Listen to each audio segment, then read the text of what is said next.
All right, folks, so thank you so much for tuning in to another great episode of the Touchdown with Doug Smith. If you are a Washington fan, Dallas fan, Philly fan, or Giants fan, you definitely gonna want to stick around for this one. The touchdown.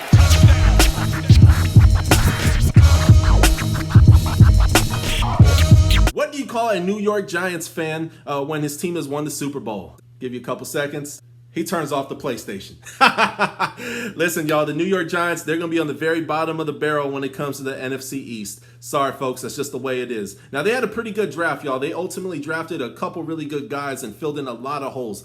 Definitely, I would ultimately give them the top 5 as far as having the best offseason, best draft class coming into a team. However, I don't think that's quite going to be enough to save them this year. Not only their running game, I think it's still very patchy. The quarterback situation, obviously the young man who's in there, you know, he's doing pretty good. You know, he's doing the best he can with what he got. He definitely has an arm, and there's something there. We got to see how he played a little bit last year. And also Xavier McKinney and even Matt Pert of Connecticut. I don't think that's quite enough for them to get a big jump up from what they had last year, which is ultimately 4 games. I'm going to take and have the New York Giants, though. I do think they're going to get a little bit better this year. I'm going to take and ultimately give them 5 games. I have them finishing 5-11. Next on my list is going to take and be Washington. Washington, we'll just take and call them that since they're currently in the middle of a name change at the moment. The offense situation is definitely pretty shaky over there in Washington. But I will take and say, guys, they did take and address a lot of important things this draft. They beefed up their defense. They got Ron Rivera, Jack Del Rio. I mean, nothing but good really happened. I definitely felt they could have ultimately addressed more on the offensive side, plugged a few more holes. But nonetheless, they're definitely on the upside. Now, for the quarterback situation, Dwayne Haskins has a lot to prove. Washington ultimately last year finished 3-13. Very painful season, one of the most painful seasons for them in franchise history. However, sometimes, just like knowing the flood, you just kind of got to clean things out before things become new again and ultimately get better. But nonetheless, I have Washington finishing 6-9 this year. Now, is that a good record? Not necessarily, but if you look in the broad spectrum of things, and as my brother Isaac would say, as we done an episode recently in the past on the Washington Redskins, you know, they're definitely on the up and up. They got a lot of really good pieces coming in there to play. I think that Dwayne Haskins, you know, he has 1 year underneath his footing, and he looks really good. I mean, he could be the next great quarterback. Now, I wouldn't go as far as what Doug Williams said, that he's the best quarterback to ultimately come out of the draft in the last 2 years. However, who knows? I mean, maybe Doug is right, maybe he's not. But nonetheless, I have them with 6 wins coming in 3rd place. We got 2 more teams on the list. Will it be the Philadelphia Eagles coming in 2nd place, or will it be the Dallas Cowboys? I'm going to kick this off with a joke. So why can't Carson Wentz ultimately find his phone? Because he can't find any receivers.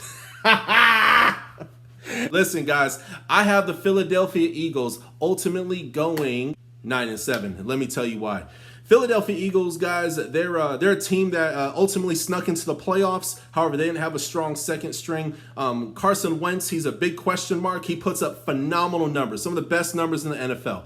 However, unfortunately, with Carson Wentz, he has not been able to stay healthy. Also, he doesn't have the most talent around him as well, too. Decently protected. They have an awesome running game. And Philadelphia Eagles, they're one of those teams that they ultimately have better coaching than they have players, with the exception of a few guys. Doug Peterson has been able to do some phenomenal things. However, after they won that Super Bowl, you know, they were only able to hold on to a few pieces of that Super Bowl winning team. So I know they're trying to work their way back to ultimately being a playoff contending team, not just a team that sneaks in there with the skin of their teeth. But I will take and say that Philadelphia does show a lot of character in those games against everything from Washington to the Giants to even the Cowboys. You know, they are a team that, you know, that they have a team that definitely not only ignites the city of Philadelphia. They're not only a team that has a lot of character, but also they ignite the city of Philadelphia with their fun, laughter, rapport, and fighting. And one thing I love about the Philadelphia Eagles, y'all, is that, you know, they have a team that it's very family oriented. You know, over there, they have guys who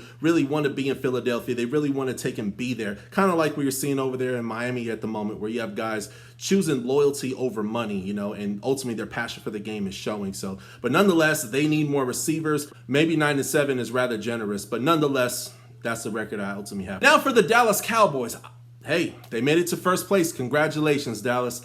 Now, one thing I will take and say is I have them ultimately going 11-5, okay? This is going to be another year where I think they win the division by 1 to 2 games. They may even mess around and win 10 games.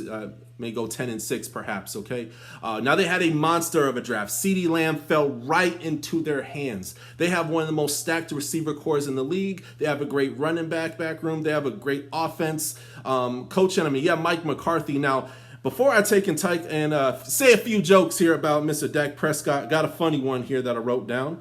Takes and says, have you heard that joke about Dak Prescott and his receivers? It went over their heads.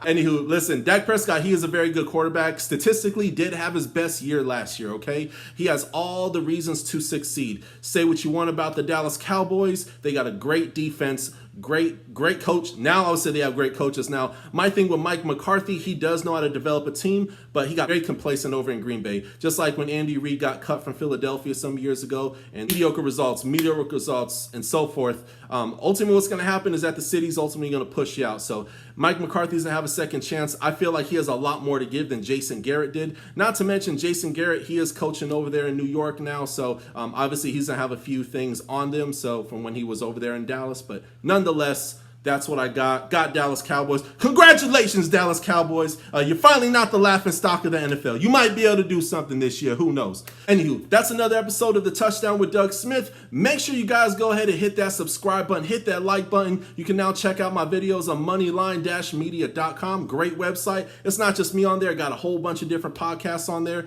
I am on TikTok, Instagram, Twitter, Facebook, and of course, YouTube. Make sure you hit that bell for alerts. Thanks for watching.